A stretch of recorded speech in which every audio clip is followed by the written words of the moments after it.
Hello, dear friends. We need to lower the control lever. Prepare the tools you need. Then loosen these two screws.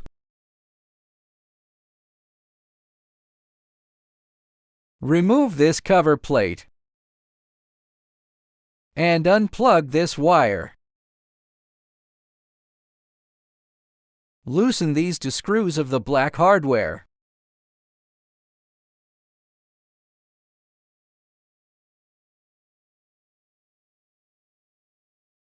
Pull out this black hardware piece completely. Install back and tighten these two screws.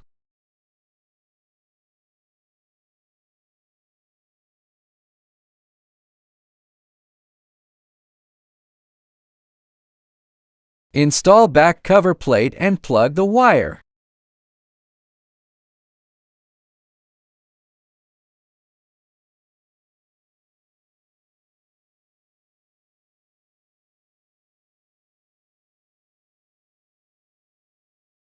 That's all. Thanks for watching.